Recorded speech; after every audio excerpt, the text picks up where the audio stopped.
மீட்பனின் குரல் வழங்கும் திருமறை தீபங்கள்.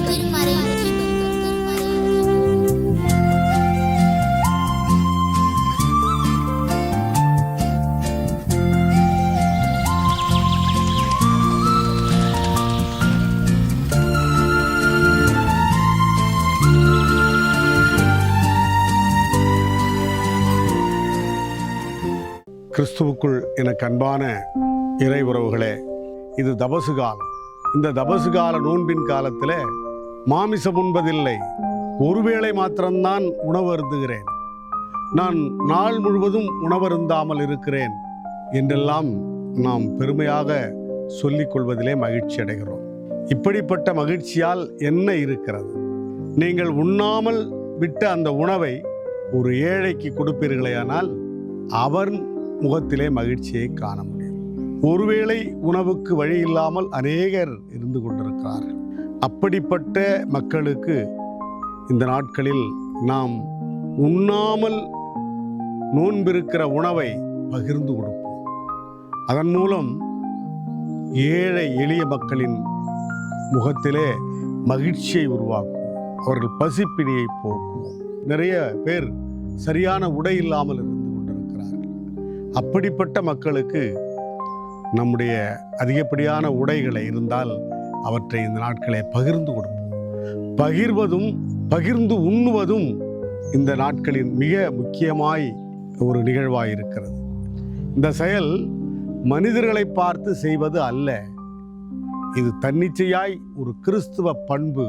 அந்த பண்பை இந்த காலத்திலே நாம் வெளிப்படுத்துவோம். ஆண்டவர் உங்களை ஆசீர்வதிப்பாராக. ஆமென்.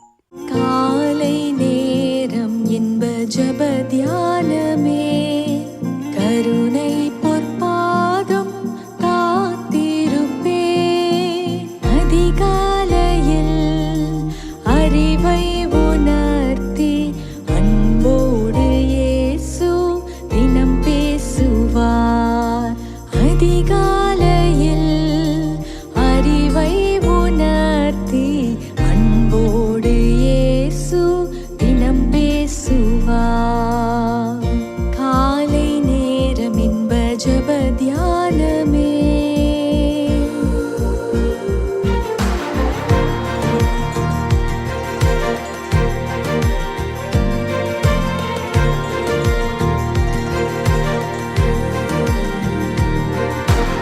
எஜமான் என் இயேசு முகம் தேடுவேன், என் கண் கர்த்தாவின் கரம் நோக்குமே. எஜமான் என் இயேசு முகம் தேடுவேன், என் கண் கர்த்தாவின் கரம் நோக்குமே.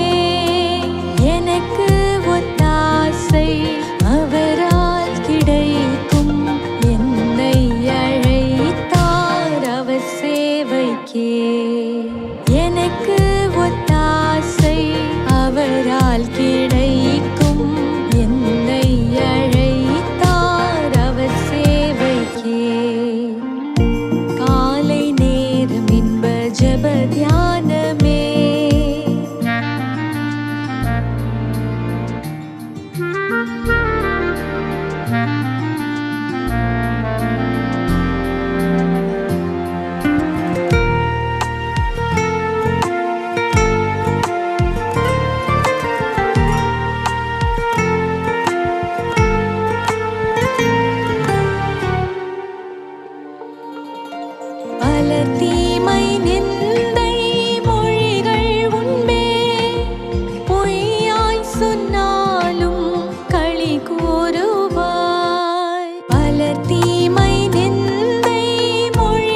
ஆண்டவர் இயேசு கிறிஸ்துவின் இனிய நாமத்தில் அன்பின் வாழ்த்துக்களை மகிழ்ச்சியோடு தெரிவித்துக் கொள்ளுகிறேன். ஒருவருக்கொருவர் சுமைகளை தாங்க வேண்டும் என்கிற சிந்தனையின் அடிப்படையில் இந்த நாள் சிந்தனையை உங்களோடு பகிர்ந்து கொள்ளுகிறேன். சிந்தனையின் ஆதார வசனமாக கலாத்தியர் 6ஆம் அதிகாரம் 2வது வசனம். ஒருவர் பாரத்தை ஒருவர் சுமந்து இப்படியே கிறிஸ்துவனுடைய பிரமாணத்தை நிறைவேற்றுங்கள். ஒருவர் பாரத்தை ஒருவர் நாம் மற்றொருவர் சுமக்க வேண்டும். இந்தியாவில் முதல் உள்நாட்டு செயற்கைக்கோளை உருவாக்க திட்டமிட்டு அதன் திட்ட இயக்குநராக டாக்டர் அப்துல் கலாம் அவர்களை அரசு நியமித்தது. முதலாவது உருவாக்கப்பட்ட உள்நாட்டு செயற்கைக்கோளை மிக கவனத்தோடும் நேர்த்தியோடும் பல கோடி செலவிலே ஒரு பெரிய குழுவை கொண்டு அரசு உருவாக்கியது. 1979ஆம் ஆண்டு மிக சிறப்பாக விண்ணிலே பாய்ந்து செல்வதற்கு அது ஏவப்பட்டது. ஆனால் அந்த முதல் உள்நாட்டு செயற்கைக்கோளோ குறித்தவறி விண்ணுக்கு செல்லாமல் வங்க கடலிலே விழுந்து உடைந்து போனது. வங்க கடலிலே விழுந்த பொழுது அரசை பல பேர் விமர்சனம் செய்தார்கள், அந்த குழுவை விமர்சனம் செய்தார்கள். அதன் திட்ட இயக்குநராக இருந்த டாக்டர் அப்துல் கலாம் அவர்களை பலவாறு பேசி வேதனைப்படுத்தினார்கள்.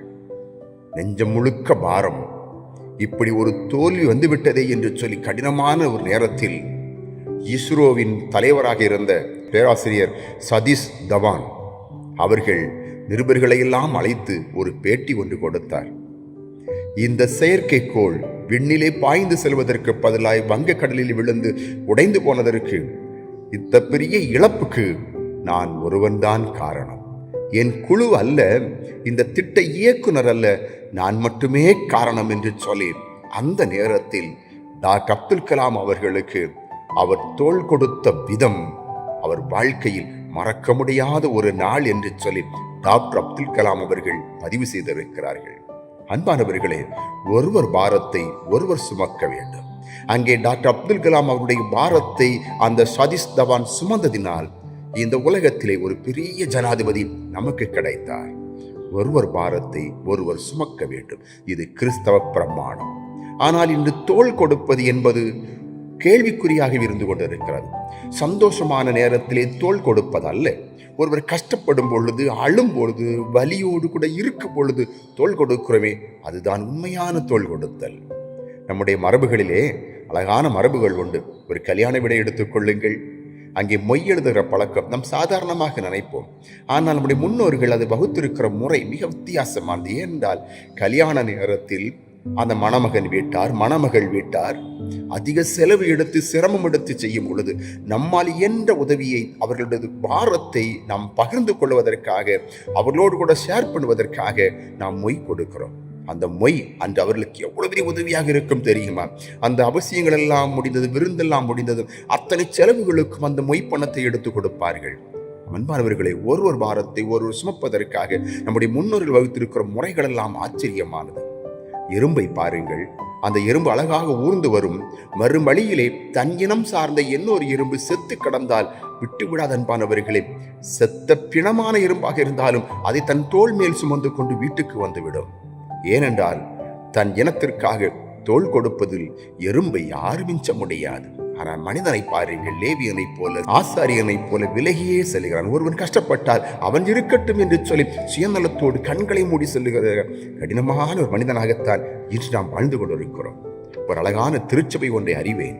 அந்த திருச்சபையிலே யாரேனும் மூத்த விசுவாசிகள் இயற்கை ரீதியாக ஏதோ ஒரு சூழலில் இறைவன் அழைப்பை பெற்றால், மரணம் அடைந்தால், அந்த மரணமடைந்த அந்த வீட்டுக்கு சென்று அவர்களுக்காக ஜெபித்து விட்டு அந்த வீட்டில் அதற்கு பிறகு செய்ய வேண்டிய அத்தனை காரியங்களையும் அந்த சபைதான் செய்யும். அன்பானவர்களே, அந்த தகவலை மக்களுக்கு சொல்லுவதும், அதற்கு பிறகு அதற்கான குழியை தோண்டுவதும், அதற்கு பிறகு அந்த உடலை நல்லடக்கம் செய்வதற்காக பயன்படுத்தக்கூடிய அந்த பெட்டியை வாங்குவதும், சவப்பெட்டியை வாங்குவதும், இப்படி அத்தனை காரியங்களுக்கான அத்தனை செலவையும் சபையே மேற்கொண்டு செய்து அந்த வீட்டின் குடும்பத்திடத்தில் யாரிடத்தில் ஒரு காசு கேட்க மாட்டார்கள்.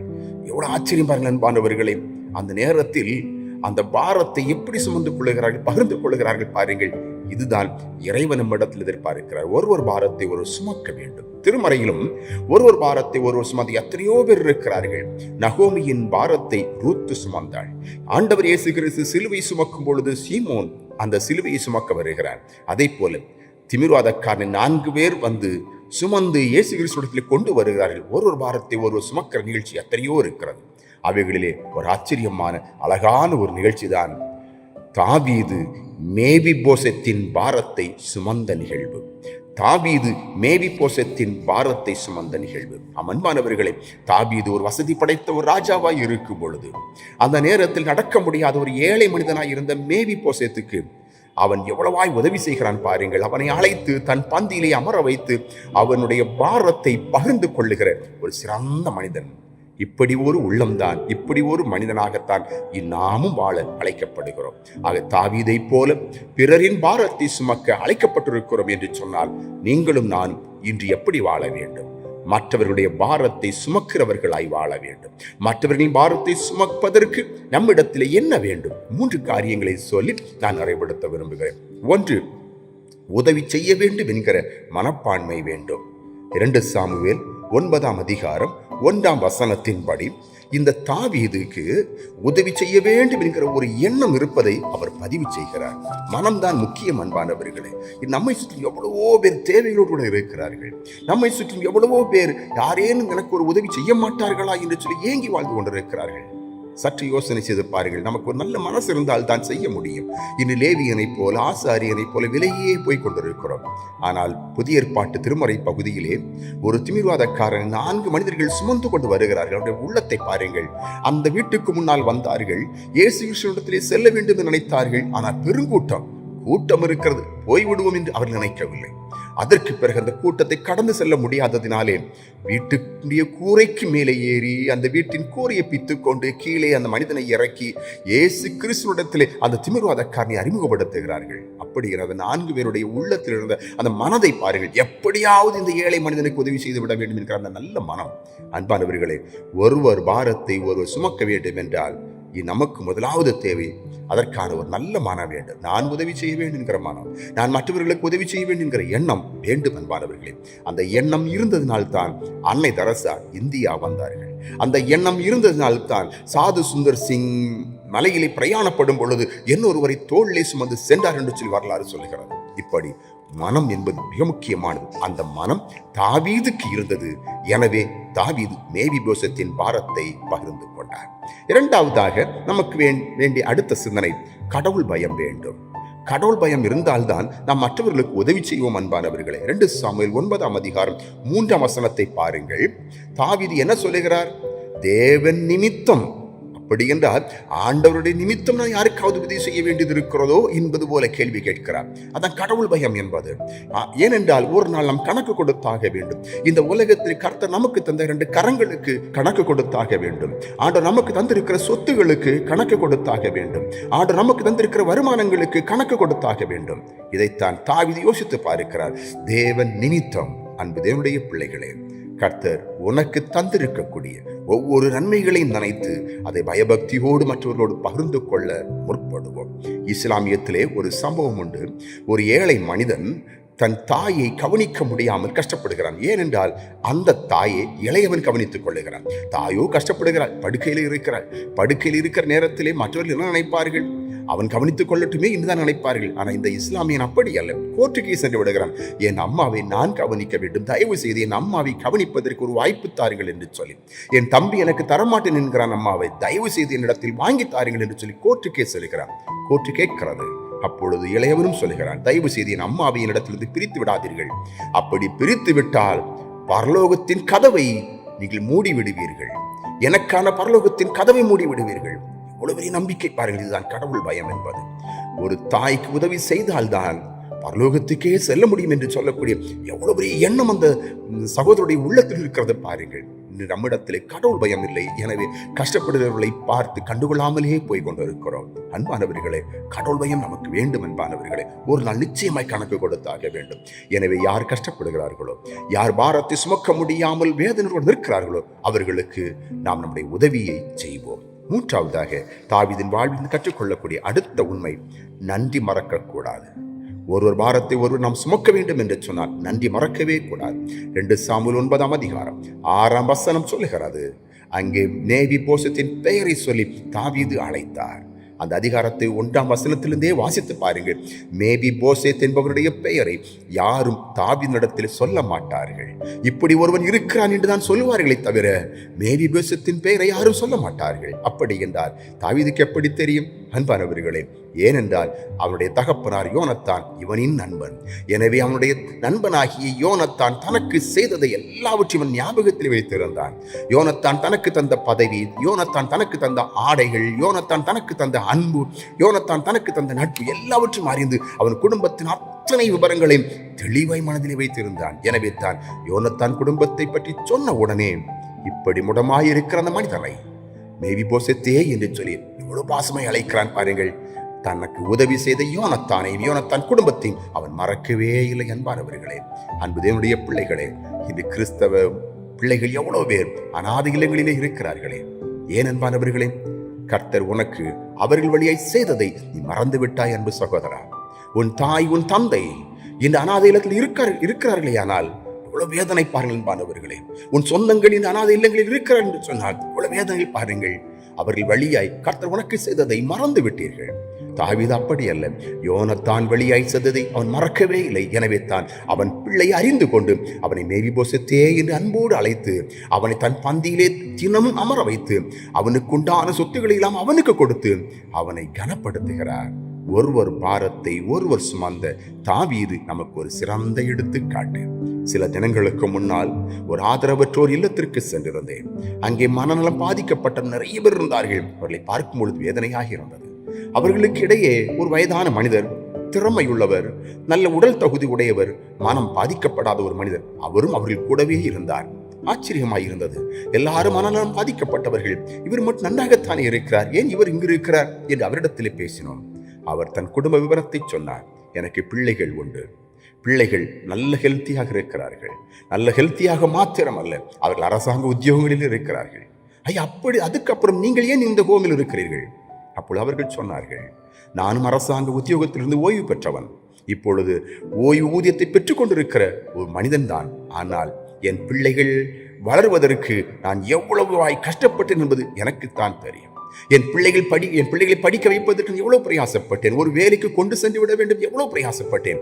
இப்போ அந்த பிள்ளைகள் நல்ல பணம், உத்தியோகம் எல்லாம் வந்ததும் என்னிடத்திலே பேச மறுத்து விட்டார்கள். பேச முடியாத அந்த வீட்டுக்குள் இருப்பதை விட இந்த மனநலம் பாதிக்கப்பட்ட இவர்கள் முகத்தை பார்த்து இவர்களோடு கூட புன்னகையை பகிர்ந்து கொண்டு இருப்பது எவ்வளவோ பெரிது என்பது போல இருந்தது. இங்கு வந்த பிறகு நான் மிக மகிழ்ச்சியாயிருக்கிறேன். அன்பு தேவனுடைய பிள்ளைகளே, பிள்ளைகள் இருந்தும் அனாதையாயிருக்கிற எத்தனை ஆண்டவருடைய பிள்ளைகள். வேதம் சொல்லுகிறது, ஒருவர் பாரத்தை ஒருவர் சுமக்க வேண்டும். இயலாமல் இருந்த மேவிபோசேத்தின் பாரத்தை தாவீது சுமந்தது போல இன்று நீங்களும் நான் சுமக்க நம்மை அர்ப்பணம் செய்வோமா? கர்த்தர் தாமே இவ்வார்த்தைகளை ஆஸ்வதிப்பாராக. ஆமென்.